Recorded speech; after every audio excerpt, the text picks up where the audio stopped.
જય શ્રી કૃષ્ણ, રાધે રાધે.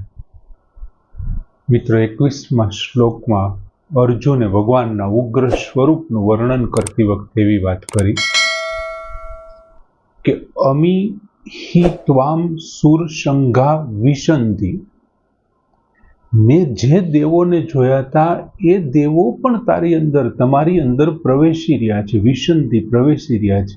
અને કેચિત ભીતા, એમાંના કેટલાક ડરી ગયેલા પ્રાંજલય, બે હાથ જોડી ને ગૃણંતી, તમારા ગુણગાન ગાઈ રહ્યા છે, તમારી સ્તુતિ કરી રહ્યા છે.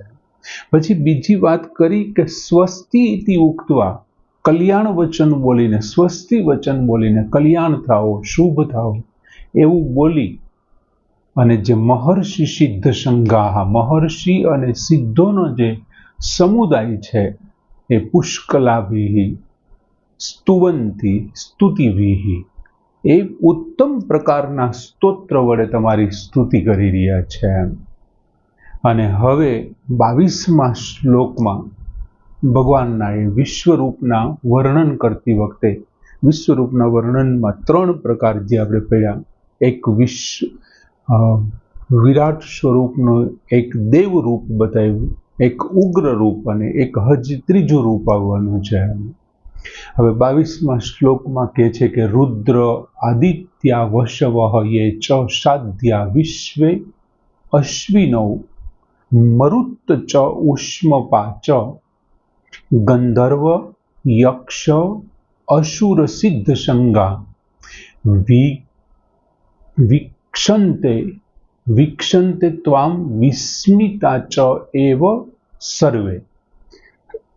અર્જુન ભગવાનને વાત કરે છે કે અહીંયા જે ઋષિઓના સંઘની એની સ્તુતિ કરે છે, પછી એ સિવાય બીજું શું થયું એમ?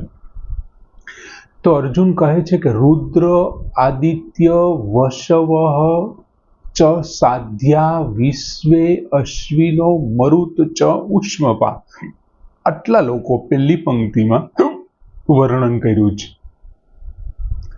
હવે અહીં શું કે છે? રુદ્ર, રુદ્ર એટલે 11 રુદ્ર.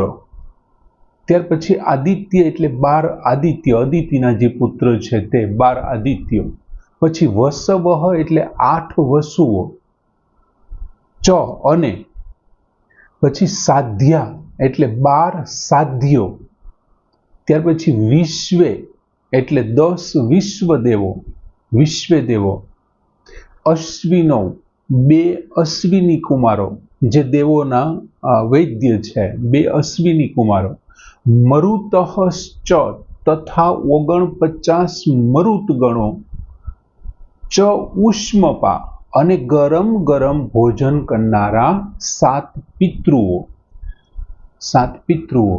પછી બીજી લાઈનમાં કહે છે ગંધર્વ એટલે ગંધર્વ, પછી યક્ષ એટલે યક્ષ, અસુર એટલે અસુર, અને સિદ્ધ સંગાહા અને સિદ્ધોનો સમુદાય છે.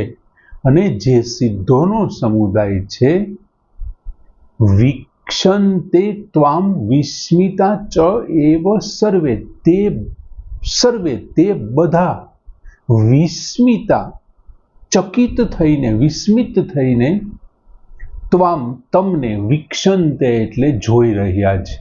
આ બધા વિસ્મિત થઈને તમને જોઈ રહ્યા છે. આમ કંઈક અલગ છે, અજાણ્યું છે, આમની પહેલા ક્યારેય જોયું નથી. એટલે અર્જુન કે છે બધા વિસ્મિત થઈને જોઈ રહ્યા. એનો અર્થ એવો કે અર્જુન જ લકી છે કે એમને આ જોવા મળી ગયું છે. બાકી આ લોકો સિદ્ધોનો સમુદાય પણ, એ પણ યોગનો સહારો લઈ અને માત્ર મનથી જોઈતા હોય છે, મનથી એના દર્શન કરતા હોય છે. અને અહીંયા તો અર્જુન છે પોતાના ચક્ષુમાં ભગવાનની અસીમ કૃપાથી દિવ્ય દ્રષ્ટિ પ્રાપ્ત કરી અને જોઈ રહ્યા છે.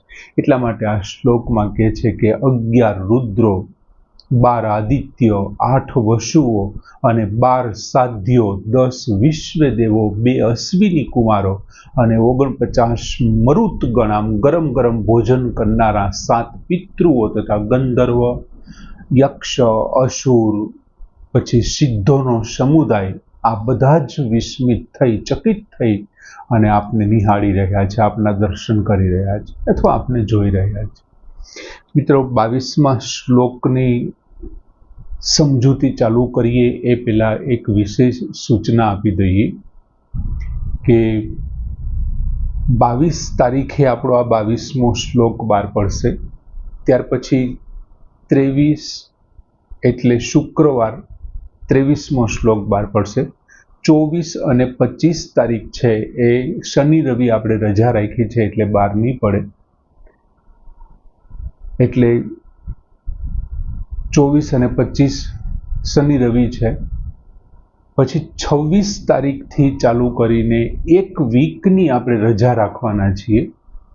એટલે નવો શ્લોક સીધો, એટલે 26 તારીખથી ખરેખર તો 26, 27, 28, 29, 30 5 દિવસની રજા રહે છે, કારણ કે પછી તો શનિ રવિ આવી જાય. પણ એમ છતાં બીજી તારીખે સોમવારે પણ આપણો 8 વાગે જે સાંજે નવો શ્લોક બહાર પડે છે એ નથી પડવાનો. એટલે સીધો 3 તારીખના સાંજે 8 વાગે શ્લોક બહાર પડશે. એટલે એક રીતે જોઈએ તો શનિ રવિ સાથેની ગણતરી કરીએ તો 10 દિવસની રજા આપણે રાખવા માંગીએ છીએ.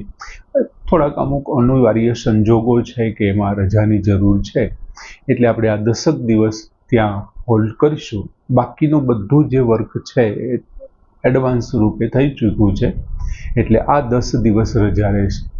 હવે અહીં 22મા શ્લોકમાં અર્જુન ભગવાનને વાત કરે છે રુદ્ર, આદિત્ય, વસવઃ. હવે આ જ અધ્યાયના 6થા શ્લોકમાં આ બધા શબ્દો આપણે નામજોગ સમજાવ્યા હતા કે 11 રુદ્ર એટલે કોણ, 12 આદિત્ય એટલે કોણ, 8 વસુ એટલે કોણ, 2 અશ્વિની કુમારો કોણ છે, 49 મરુતગણ કોણ છે. આ બધું સમજાવી ચૂક્યા છીએ, એટલે આપણે એમનું ફરીથી પુનરાવર્તન નથી કરતા. હવે અર્જુન અહીં એમ કે છે રુદ્ર, આદિત્ય, વસવઃ, સાધ્યા. હવે આ જે સાધ્યા શબ્દ છે ને એ આપણે માટે અહીંયા નવો છે. રુદ્ર, આદિત્ય, આ તે એ બધા થઈને કુલ 33 પ્રકારના જે દેવતાઓ છે, 33 કોટી જે આપણે દેવો કહીએ છીએ, એ બધા પણ આશ્ચર્યચકિત છે. ચકિત થઈ અને ભગવાનને નિહાળી રહ્યા છે, એમના દર્શન કરી રહ્યા છે. અર્જુને એવું કીધું. હવે જેમનું દેવતાઓમાં ગણતરી નથી થતી, એમના દેવ સમૂહ ગણમાં જેમની ગણતરી નથી થતી, દાખલા તરીકે મરુતગણ છે તો એ દેવ સમૂહમાં એમની ગણતરી આપણે ત્યારે 33 વખતે નહોતી લીધી. પણ મરુતગણોની જેમ બીજા દેવો સમૂહની જેમની ગણતરી થાય છે એમાંનું એક છે એ છે આ સાધ્યા. હવે સાધ્ય એટલે કુલ 12 છે. કોઈ પણ વસ્તુ ખરેખર તો તમે ગુજરાતી વ્યુત્પત્તિ શાસ્ત્રમાં સાધ્ય શબ્દની શોધ કરો, તપાસ કરો તો જે સાધવાનું છે ને તેને સાધ્ય કહેવાય. જે આપણે સાધવાનું છે, સિદ્ધ કરવાનું છે તેને સાધુ. ભગવદ્ ગોમંડલ પણ ગુજરાતીમાં આ જ જવાબ આપે છે, અને સંસ્કૃત ડિક્શનરી નન્હા શબ્દકોશમાં તમે જોશો પણ એ જ જવાબ છે. હવે અહીં સાધના માટેના જે કંઈ વિશિષ્ટ લક્ષણો, સાધવા માટે તમારે એમના અમુક ખાસ પ્રકારનું, દાખલા તરીકે કોઈ વસ્તુ સાધવી હોય તો તમારે પહેલા એમને જોવી પડે. એ જોવા માટે જે આંખોની જરૂર છે, તો આંખો માટેનું શું છે તો કે સૂર્યચંદ્ર જે એમના દેવ છે, પ્રકાશના દેવ, જે આપણી સામે પ્રકાશિત કરે છે. એમ સાધવા માટેના જે છે તે વાયુ પુરાણમાં સાધ્ય દેવોનું જે વર્ણન કર્યું છે, અને એ કુલ 12 છે. એમના નામ આપણે જોઈએ તો સૌથી પહેલું છે મન. સાધ્ય માટે સૌથી પહેલું કોણ છે તો કે મન છે. પછી બીજું છે અનુમંતા, મન પછી અનુમંતા. ત્રીજું છે પ્રાણ. ચોથું નર. પાંચમું નામ છે યાન. છઠ્ઠું નામ છે ચિતિ. જો ચિત્તમાંથી બનેલું ચિતિ, તમને ખબર હોય તો એક સામયિક બહાર પડતું પ્રચિતિ, ચિતિ. ત્યાર પછીનું છે હય. ત્યાર પછી નય, નય લઈ જવાના અર્થમાં. ત્યાર પછી હંસ, નારાયણ, પ્રભવ, અને છેલ્લું જે 12મું નામ છે ને એ વિભુ છે. આ સાધ્ય દેવો છે, સાધ્ય છે. આ અર્જુન કે છે એમની હાલત પણ એવી જ છે. ત્યાર પછીનો શબ્દ અર્જુને વાપર્યો છે વિશ્વે દેવો. વિશ્વે અશ્વિનો. અશ્વિને વિશે આપણે જાણીએ છીએ, 2 અશ્વિની વિશ્વે. હવે વિશ્વે એટલે વિશ્વે દેવો. હવે આ ખરેખર છે ને સામાસિક પદ નથી. આ સામાસિક પદ નથી, બે અલગ અલગ શબ્દો સાથે મળી અને બનેલો શબ્દ છે વિશ્વે દેવો. બે શબ્દોથી બનેલો આ શબ્દ છે અને તેનો એક અર્થ થાય છે સર્વદેવો. વિશ્વ એટલે સર્વ, વિશ્વતઃ એટલે સર્વ, સર્વદેવ, બધા દેવો. હવે આવું થવાનું કારણ શું છે તો કે તેનું કાર્ય શું છે? આ દેવોનું જે છે, આ દેવો જે વિશ્વ દેવો છે એમનું કાર્ય શું છે તો કે એમનું કાર્ય છે દેવોનું પ્રતિનિધિત્વ કરવું. યજ્ઞની અંદર જુદા જુદા દેવોની સ્તુતિ હોય છે એટલે જુદા જુદા દેવોનું આહવાન થતું હોય છે. હવે ઘણી વખત શું થાય છે કે એકાદ દેવની ન આવી શકું, અલગ અલગ નામના ઉચ્ચાર ન થયા, ત્યારે શું કરે છે એ એમના જે ઋત્વિજ છે ને એ વિશ્વે દેવાહા, વિશ્વે દેવાહા એવો શબ્દ વાપરે એટલે બધા જ દેવો, સર્વ દેવો આવી જાય યજ્ઞની અંદર. કોઈ પણ દેવો હોય એ બધા દેવો એમની અંદર આવી જાય, એટલા માટે વિશ્વે દેવા શબ્દ વપરાય છે. બીજું, ઋગ્વેદની અંદર વિશ્વે દેવા માટે 40 તો સૂક્તો આપેલા છે. 40 સૂક્તો ઋગ્વેદમાં એમના છે.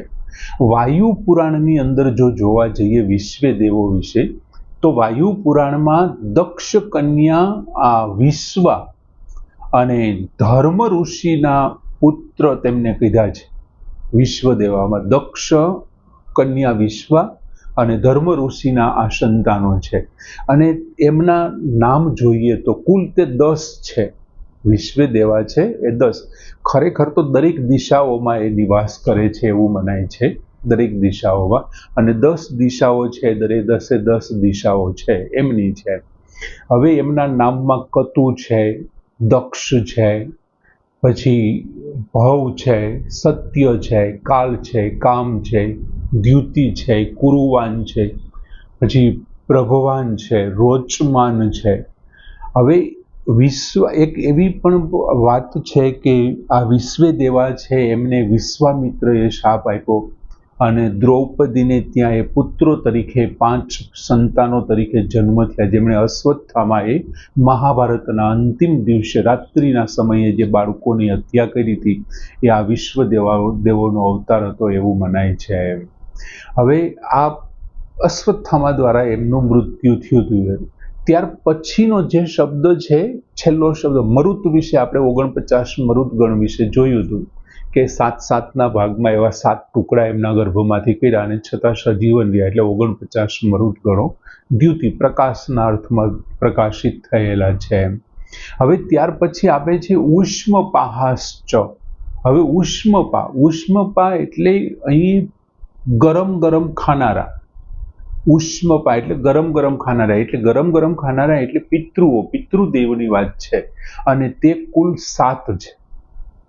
એ 7 છે. શિવ પુરાણમાં એમના ઉલ્લેખ પ્રમાણે જોઈએ તો કવ્યવા, ત્યાર પછી અનલ, સોમ છે, ત્યાર પછી અર્યમા છે, અગ્નિવ્યાળ છે અને બર્હિષત, એમ કરીને કુલ 7 પિતૃદેવ છે. એ એમના વિશેની વાત કરે છે. એ પણ અત્યારે કેવી અચંબામાં જોઈ રહ્યા છે. ત્યાર પછીની વાત કરે છે ગંધર્વ, યક્ષ, અસુર, સિદ્ધ, સંઘા. હવે ગંધર્વ એટલે ખરેખર કશ્યપજીની પત્ની મુનિ, ત્યાર પછી બીજી પ્રાધા અને ત્રીજું અરિષ્ટનામા. આ 3 પત્નીઓથી જે બાળકો ઉત્પન્ન થયા છે એ ગંધર્વો છે. અને બીજું એક એમની સંગીતની કલા ખૂબ સારી છે, ખૂબ સારું એ ગાઈ શકે છે, એટલા માટે સ્વર્ગના શ્રેષ્ઠ ગવૈયા તરીકે પણ પ્રખ્યાત છે ગંધર્વ. ત્યાર પછીની વાત કરી યક્ષ. હવે કશ્યપજીની બીજી પત્ની જે ખસા છે એ ખસાથી ઉત્પન્ન થયેલા જે સંતાનો છે યક્ષ તરીકે છે. એ દેવોને મદદ કરનારા યુદ્ધની અંદર અને દેવોના વિવિધ કાર્યો કરનારા. યક્ષોની અમુક વખતે યજ્ઞોની અંદર પણ હાજરી એવું બતાવેલું છે અને દેવોના સહાયક છે. ત્યાર પછીનો શબ્દ વાપરો અસુર.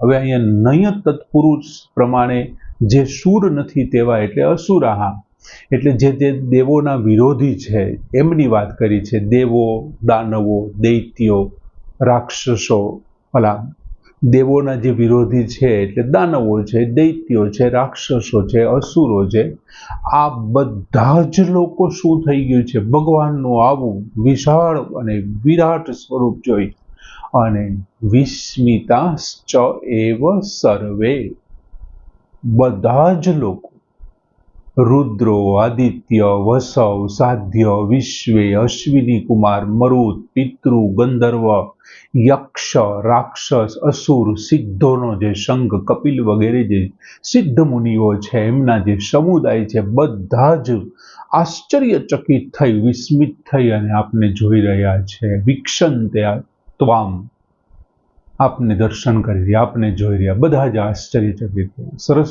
આખું વાતાવરણમાં જે કોઈ ચરાચર સૃષ્ટિ, જે કોઈ ભગવાનને અત્યારે મહાન તત્વ ભગવાનને જોઈ રહ્યા છે એમના માટે પણ આ પ્રથમ અનુભવ હોય એવું લાગે છે.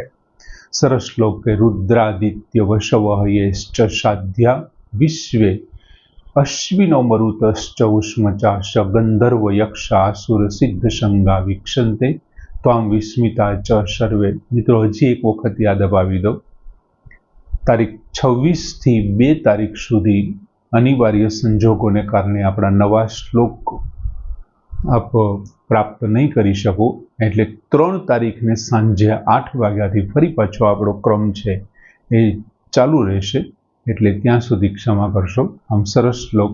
જય શ્રી કૃષ્ણ.